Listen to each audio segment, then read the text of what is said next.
Graça e paz sobre a tua vida, mais uma reflexão, mais um tempo para repensarmos, mais um momento para a gente ver a mão de Deus em todas as situações e olharmos numa perspectiva eterna e não numa perspectiva terrena, natural. A gente precisa aprender, não se trata do empenho para alcançar, receber livramento, mas de compreendermos a vontade de Deus, compreendermos sua soberania, compreendemos que somos instrumento dessa expressão. Por isso, nada está tão ruim que não possa piorar. Vamos lá, a gente pode muitas vezes pensar, a situação está ruim, vai piorar, mas a questão não é se está ruim vai piorar, ou se está ruim vai ficar boa, se vai ter livramento ou não, se vai ter coisa. Olha a situação de Paulo e daquelas pessoas que estavam, isso lá em Atos, no capítulo 27, a partir do 13. A gente precisa entender que a gente não pode basear a nossa vida no que nos sobrevém, nos acontecimentos, no que nós passamos. Por exemplo, do verso 13 ao 15, é quando surge a tempestade. Paulo está saindo ali da região da Judéia e indo para Roma. Aí o que acontece? Surge a tempestade, eles estão no navio, soprando brandamente o vento sul e, pensando eles ter alcançado o que desejavam, levantaram âncora e foram costeando mais perto da ilha de Creta. Entretanto, não muito depois, desencadeou-se do lado da ilha um tufão de vento chamado Euroaquilão, e sendo o navio arrastado com violência sem poder resistir ao vento, cessamos a manobra e nos fomos deixando levar. Ou seja, Paulo tinha falado que não deveria sair do posto, mas saíram. Estava tranquilo, vento tranquilo, de repente desce uma tempestade e arrepender. A gente pensa, poxa, isso vai passar, livraram, tal, deixa correr. O que acontece? Começa a haver a necessidade de livrar o peso do navio. E assim, isso a partir do 17 ao 19, diz assim, e levantando usaram de todos os meios para cingir o navio, e temendo que dessem na ciste, arriaram os aparelhos e foram ao léu, açoitados severamente pela tempestade. No dia seguinte já aliviavam o navio, ou seja, tiravam o peso de navio, e ao terceiro dia, nós mesmos, com as próprias mãos, lançamos ao mar a armação do navio. Ou seja, o trem estava feio, fica pior. 2 dias? 3 dias? O que é isso? A gente já passou por isso? Uma situação dessa como Paulo passou? Não. Estamos muitos de nós longe. Muitas vezes nós nos vemos diante da situação está ruim, só fica pior.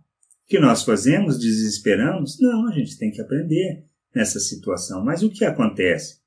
Chega ao ponto de haver a falta de esperança. E não aparecendo ali, lá no verso 20, diz assim, não aparecendo, havia alguns dias, nem sol, nem estrelas, caindo sobre nós grande tempestade, dissipou-se afinal toda a esperança de salvamento, ou seja, estavam numa situação de total falta de esperança. O que esperavam simplesmente era a morte, a destruição, a perda da vida. Aí o que acontece? No 21, 26, ao provimento, ou seja, a palavra de Deus quanto à promessa de livramento. Havendo todos estado muito tempo sem comer, Paulo, pondo-se em pé no meio deles, disse, Senhores, na verdade era preciso terem me atendido e não partir de Creta, para evitar este dano e perda, mas já agora vos aconselho, bom ânimo, porque nenhuma vida se perderá de entre vós, mas somente o navio. Porque esta mesma noite, um anjo de Deus, de quem eu sou e a quem sirvo, esteve comigo, dizendo, Paulo, não temas, é preciso que compareças perante César. E eis que Deus, por sua graça, te deu todos quantos navegam contigo. Portanto, senhores, tende bom ânimo, pois eu confio em Deus que sucederá do modo por que me foi dito. Porém, é necessário que vamos dar a uma ilha. Bom, a situação está feia.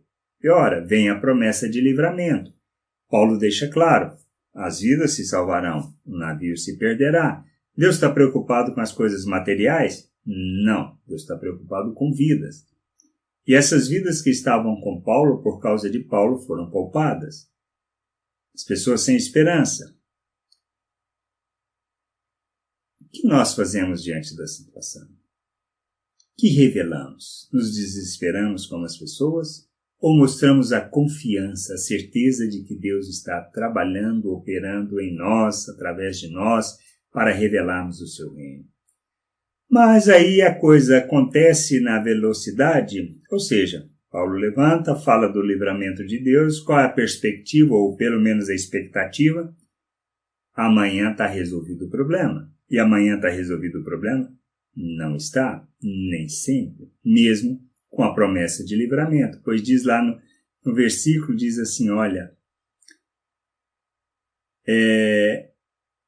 quando chegou a 14ª noite, sendo nós batidos de um lado para outro no mar Adriático por volta da meia-noite, pressentiram os marinheiros que se aproximavam de alguma terra, e lançando o prumo, acharam 20 braças, passando um pouco mais adiante, tornaram a lançar o prumo, acharam 15 braças, e receosos de que fôssemos atirados contra lugares rochosos, lançaram da popa 4 âncoras e oravam para que rompesse o dia, procurando os marinheiros fugir do navio e tendo arriado o bote no mar, a pretexto de que estavam para largar âncoras da proa, disse Paulo ao centurião e aos soldados, se estes homens não permanecerem a bordo, vós não podereis salvar-vos.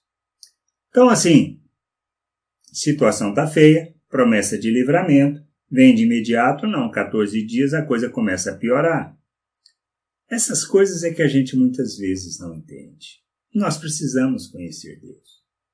Alguns que não entendem querem fugir do barco, é o que aconteceu. Mas o que a gente precisa entender, o livramento virá. É uma promessa, nós não precisamos discutir. Não estou dizendo que vai ser de uma maneira tranquila, porque Paulo mesmo disse que o barco iria se perder. O que a gente deve fazer? Em toda essa diversidade, o que não fazer, ou o que fazer, como agir? Então, Paulo, diante disso tudo, o que ele fala para as pessoas? Isso lá no 33 e 34. Enquanto amanhecia, Paulo rogava a todos que se alimentassem, dizendo, hoje é o 14º dia em que, esperando, estáis sem comer, nada tendo provado. Eu vos rogo que comais alguma coisa, porque disto depende a vossa segurança, pois nenhum de vós perderá nem mesmo um fio de cabelo. Tendo dito isto, tomando um pão, deu graças a Deus na presença de todos, e depois de o partir, começou a comer. Todos cobraram ânimo e se puseram também a comer. Estávamos no navio 276 pessoas ao todo. Refeitos com a comida, aliviaram o navio, lançando o trigo no mar. E depois a gente sabe, esse navio é destruído, cada um deve agarrar na tábua, na tudo. Houve até mesmo o desejo de que matassem os presos, mas o centurião diz que não, e aí todos se salvam. A gente precisa entender que nem sempre as coisas ou o livramento que pode vir não acontece do jeito que gostaríamos e nem no tempo que gostaríamos. A gente precisa compreender isso, entender que nisso tudo está a vontade de Deus. Mas o que nós precisamos é que, independente das situações, do que a gente possa passar ou do que possamos enfrentar,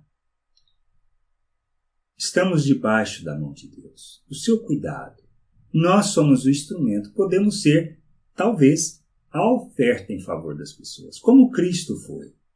Mas não importa, nós confiamos, nós conhecemos Deus, precisamos conhecer. Se nós não conhecemos, precisamos conhecer, porque precisamos confiar e revelar Deus, e mesmo diante dessas situações como Paulo passou, mesmo quando as coisas iam cada vez mais piorando, a gente precisa aprender a confiar.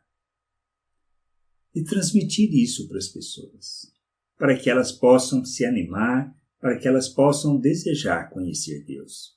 Que a gente possa entender isso, compreender a vontade de Deus, compreender a sua misericórdia, a sua graça, e sermos o instrumento dele neste mundo. Que a gente possa manifestar e ensinar as pessoas sobre isso. Graça e paz sobre a tua vida. Amém.